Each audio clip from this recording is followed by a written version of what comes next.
Good afternoon, everybody. It's David Schlotthauer here in the home weather office for Thursday, December 28th, 2023. In today's update, we are going to be talking about big weather pattern changes coming beyond January the 7th and the 8th, with a potential big Arctic invasion that could impact much of the Midwest and the western half of the United States. But also, this Arctic invasion could trigger some big storms too. So taking a look at the GFS model, which is the American model, the global forecasting system, and we can see where our systems are currently being placed over the next 12 to 24 hours. Again, we've been talking about this system here in the Northeast, bringing quite a bit of rainfall. There have actually been quite a bit of flood reports in the extreme Northeast here due to quite a bit of rainfall and a little bit of flooding. We also have a little bit of snow falling across, say, if you're in Illinois, if you're in Indiana, like Chicago, Springfield. Yeah, you're getting a little bit of snowfall out of this, including for Indianapolis, getting a little bit of snow, even Kokomo. But that's going to be the last bit of the snow for a while, because there are some brief pattern changes coming, but then there's a bigger pattern change beyond the 8th and the 9th of January. And I mean, folks, this could be one of the biggest drastic pattern changes of the winter season. So going forward here for Saturday morning, we got quite a bit of rainfall, some thunderstorms over California. So kind of a big storm out west, also in the Pacific Northwest, but mainly, again, in that central, northern, southern California region is where we're going to pick up maybe about an inch, maybe a couple of inches out of this system, while much of the eastern U.S. is looking quiet. Turning the clock forward for New Year's Eve, right around 7 to 11 o'clock at night, December the 31st, we can see conditions looking pretty quiet overall across the United States. So if you're doing any air traveling, if you're doing any road traveling, looks pretty good. There's not any big storms to watch for at all. Looks pretty quiet, right? Including for California, other then we might get a little bit of shower activity, but nothing too extreme by any means. Now, also for the deep south, we have a little bit of a system that might skirt the area, bringing a little bit of light precipitation, maybe in the form of drizzle, but otherwise looking really good. Even in Canada, Saskatchewan, Manitoba, British Columbia, if you're in Quebec, Ontario, Canada, looking pretty good. Other than it might be a little cold for some locations, it's going to be dry. For the Great Lakes region, looking pretty good for New Year's Eve, other than maybe some lake effect snow because some colder air moving on through over those warmer lake waters. That's going to trigger some lake effect. And then for the Northeast, looking pretty good. And for the Southeast, like Georgia, Atlanta, Georgia, if you're in, say, Savannah, Georgia, if you are in down here across Miami, Florida, looking pretty good. If you're in the eastern or the kind of the eastern seaboard, like the Carolinas, as well as, say, Virginia, looking quiet. Nothing too extreme on the way for New Year's Eve. By New Year's Day, January the 1st, happy 2024, folks. Man, we're getting closer and closer to flip the year to 2024. A new year means hopefully a better year ahead for the United States. Well, until we get some big weather pattern changes, then that might be a different story. But otherwise, here looking pretty quiet for New Year's Day, other than maybe a little weather system moving on across the Georgia, the Alabama, Mississippi area, including for, say, Tennessee, maybe a little bit of lake effect snow up here in Pennsylvania and New York, and then another weather system skirting California. This one, for right now, on latest model guidance, does not look to impact California directly. This is going to ride our coastline similar to past systems, and it might not even bring anything to Southern California. So all in all, mostly, for the most part, looking quiet for New Year's Day, other than maybe some inclement weather for the Southeast. The weather pattern remains fairly inactive all the way through the middle of next week for the 3rd and the 4th of January. Other than if you are along the West Coast, we do have a system here that does try to move in. This could bring in some more light to moderate rainfall, maybe another 1/4 of an inch, maybe another 1/2 an inch. Then another system here skirting the deep south, like Louisiana, southern Texas, as well as southern Alabama. But overall, weather pattern very inactive. But don't let that fool you, folks, because it's coming. We all know it's in the ensembles, and I'll show you that here in a second. There are big, massive weather pattern changes coming beyond the 10-day forecast. And in fact, if we do look at the 10-day outlook here for Sunday, January the 7th, we have a nice good system that does develop here for the deep south and the southeast. This one could bring quite a bit of rainfall, maybe between an inch to maybe a couple of inches. And then, of course, another powerful system impacting California, bringing more mountain snowfall and more valley rainfall. This is a colder system, so snow levels could drop all the way down to about 5,000 feet or so as that storm passes through. But look up here. We're going to look at temperatures here in a second. But it's beyond the 10-day forecast where the pattern is going to go Willy Wonka. In fact, if the GFS is correct, I mean, of course, this is hypothetical. This is fantasy land. I want you all to please understand that when watching this video. I'm not a hype person here. I'm not trying to scare you all. I'm not trying to be like, oh, David is wishing for a big winter storm, right? No, this is far out. This is January the 9th and the 10th. But it is showing some big storms, and it's been showing this over the last 4 or 5 model runs. If that's not enough, let's take a look here. This is the 12Z run. This is the 06Z run from overnight last night. Not so active, right? Not as bad. The 0Z, on the other hand, is a little bit of a different story. It wants a big system to develop here by the end of its model run. This would be January the 12th, but again, that's a story for another day. I don't think that's going to happen, but very active pattern setting up beyond January the 9th across much of the United States. If that's across the west, if that's across the southeast, be very active. Here's the 18Z run from yesterday, also showing a pretty big system. And then when we go out to the 12Z run, I mean, the pattern is going to change, I think. I'm very confident beyond the 9th, maybe even the 8th as early as that, but most likely the 9th and the 10th of January, the pattern is going to go Willy Wonka. We're going to see big Arctic outbreaks. We're going to see big storms that could bring quite a bit of snowfall. We just don't know where and when that's going to happen, but we know the pattern is going to be changing. Snowfall totals over the next 7 to 8 days don't look to be all that much, and that's where I'm going. I'm not going beyond the 180-hour period just because there's a lot of uncertainty beyond this period. If I show you guys 4 feet of snowfall, you're going to take my word for it. It's, oh my gosh, it's actually going to happen. No. So we're just going to kind of keep this kind of in the short and medium range until that 9th and 10th of pattern change gets going. So we can see here, of course, snowfall totals over Quebec and Ontario, Canada, anywhere between 3 to 6 inches, maybe 3 to 6 inches of snow, maybe a little more for the higher elevations, maybe anywhere between 9 to maybe 12 inches. Of course, up here, if you're in the northern Washington, some of the Cascades, you might pick up maybe 1 to 2 feet. But, I mean, where's our snow at? Not a whole lot. I mean, just not much going on here, including for the northern tier or kind of the upper Midwest and some portions of the Great Lakes and Northeast might only see an additional 2 to 4 inches before we wrap up December into the early part of January, which this is very, very historical by all means.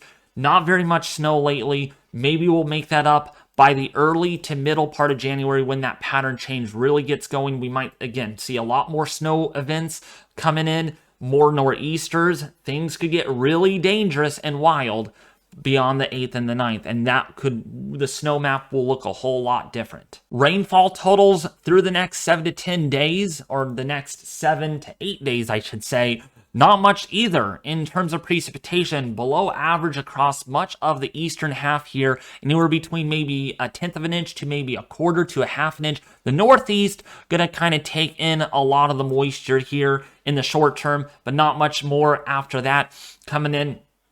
Maybe between about 1/2 an inch to maybe 1 inch or so at the very most. However, though, for California, could take in much of the precipitation in the next 3 to 6 days or so, well, maybe even the next week.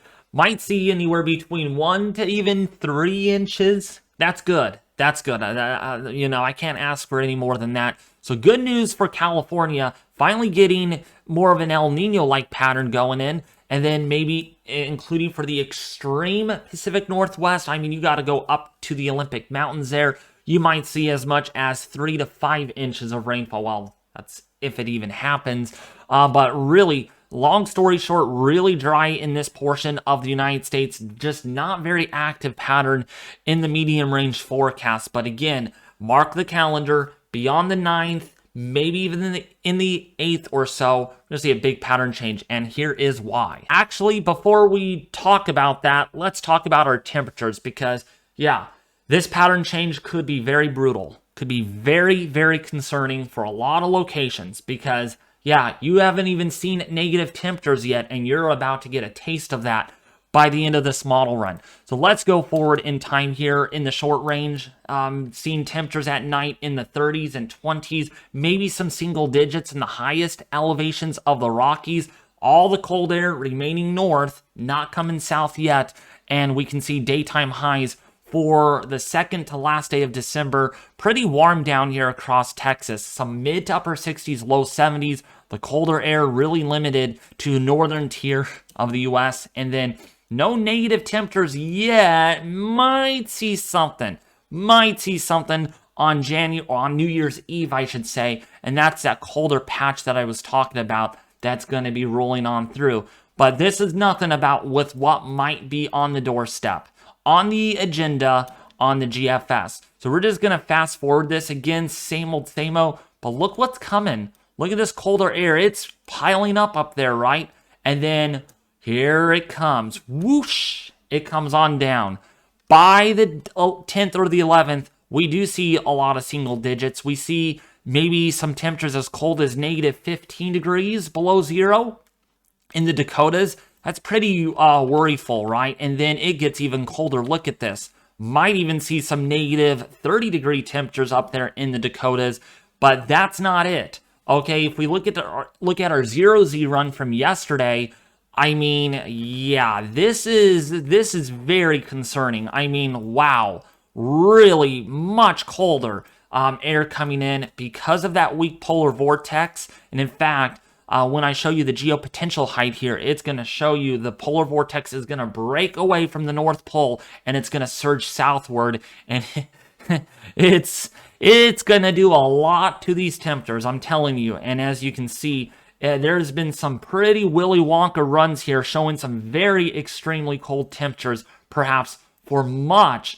of the Midwest. And look at this is the 0Z run from last night, even showing temperatures up here in the northern tier, negative 40, maybe negative 50 degrees. If that's not cold enough, let's take a look at our apparent temperatures.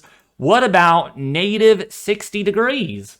That's going to be historic, right? As far as wind chill values go. So, yeah, my point here is we got to really monitor the latest model runs ahead here for the potential for maybe for wind chill warnings, wind chill advisories down the road.